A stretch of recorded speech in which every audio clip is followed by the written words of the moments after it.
Eight पे commission, क्या अगले महीने से बढ़कर आएगी सैलरी पेंशन? ये सबके दिमाग में है टेंशन। हम आपको बताएंगे इस वीडियो में विस्तार से। नमस्कार, आप देख रहे हैं न्यूज 18 का डिजिटल प्लेटफॉर्म। मैं हूं आपके साथ श्रुति श्रीवास्तव।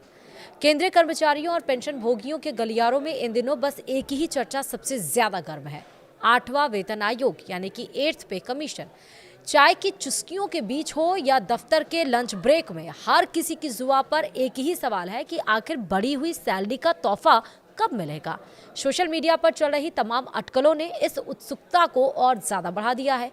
कोई दावा कर रहा है कि जनवरी से ही बैंक खाते में बढ़ा हुआ पैसा आने लगेगा, तो कोई महंगाई भत्ते यानी कि डीए के बंद होने की अफवाहों से डरा हुआ है। इन तमाम कयासों और सोशल मीडिया के शोर शराबे के बीच एक आम कर्मचारी के लिए सच और झूठ का फर्क करना मुश्किल हो गया है। आपकी इसी उलझन को सुलझाने और 8वें वेतन आयोग से जुड़े हर छोटे बड़े अपडेट को विस्तार से समझाने के लिए हम यहाँ स्थिति पूरी तरह से साफ कर रहे हैं। जी हाँ, रिपोर्ट्स और जानकारों के मुताबिक अगर सरकार 8वें वेतन आयोग की सिफारिशों को मान लेती है तो तकनीकी रूप से नई सैलरी स्ट्रक्चर 1 जनवरी 2026 से लागू हो सकती है। लेकिन यहाँ एक पेंच है जिसे समझना जरूरी है। लागू होने का मतलब यह नहीं है कि उसी तारीख को पैसा आपके खाते में आ जाएगा। वेतन आयोग को अपनी विस्तृत रिपोर्ट तैयार करने, विसंगतियों को दूर करने और फाइनल ड्राफ्ट सौंपने में लगभग 18 महीने का वक्त लगता है। इस रिपोर्ट के आने के बाद सरकार उसे कैबिनेट से मंजूरी देती है। इसका सीधा मतलब है कि कर्मचारियों को थोड़ा धैर्य रखना होगा।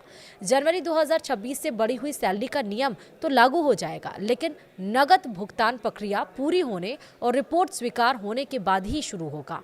हालांकि अच्छी बात यह है कि इस देरी के बदले में आपको एरियर के रूप में एक मुश्त मोटी रकम मिलेगी। सोशल मीडिया पर एक डर फैलाया जा रहा है कि नया वेतन आयोग आते ही महंगाई भत्ता और मकान किराया भत्ता बंद हो जाएगा या फिर डीए को बेसिक सैलरी में मर्ज कर दिया जाएगा। सरकार ने इन चर्चाओं पर पूर्ण विराम लगा दिया है। सरकारी रुख से यह स्पष्ट है कि भत्तों को बंद करने का कोई प्रस्ताव नहीं है और ना ही ऐसी कोई योजना है।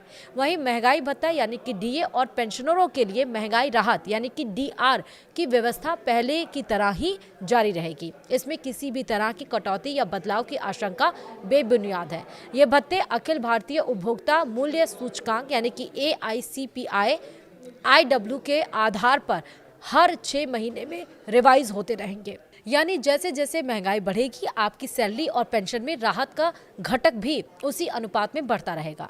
अब बात करते हैं उस मुद्दे की जो सबसे ज्यादा सुकून देने वाला है। आखिर सैलरी बढ़ेगी कितनी? वेतन आयोग की सिफारिशों में फिटमेंट फैक्टर सबसे अहम भूमिका निभाता है। 7वें वेतन आयोग के दौरान यह फैक्टर 2.57 रखा गया था, जिसके आधार पर बेसिक सैलरी तय हुई थी। यानी कि 2,57,000 रखा गया था, जिसके आधार पर बेसिक सैलरी तय हुई थी। अब जो खबरें आ रही हैं उनके मुताबिक 8वें वेतन आयोग में फिटमेंट फैक्टर को बढ़ाकर 2,86,000 या उससे ज्यादा किया जा सकता है। अगर यह अनुमान सही साबित होता है तो कर्मचारियों की बेसिक सैलरी में जबरदस्त उछाल देखने को मिलेगा। पुराने ट्रेंड्स और मौजूदा आर्थिक हालातों को देखते हुए यह माना जा रहा है कि देश के लगभग 50 लाख केंद्रीय कर्मचारियों और 65 लाख पेंशनरों की आय में 30% से 34% तक की बढ़ोतरी हो सकती है। इसके ऊपर से नई बेसिक सैलरी पर जब डीए और डीआर जुड़ेगा तो कुल वेतन में होने वाला इजाफा आपकी जीवन शैली को बेहतर बनाने में मददगार साबित होगा। अब आपको पता चला तो वीडियो को ज्यादा से ज्यादा लोगों को शेयर करिए और इसी के साथ वीडियो में इतना ही। नमस्कार।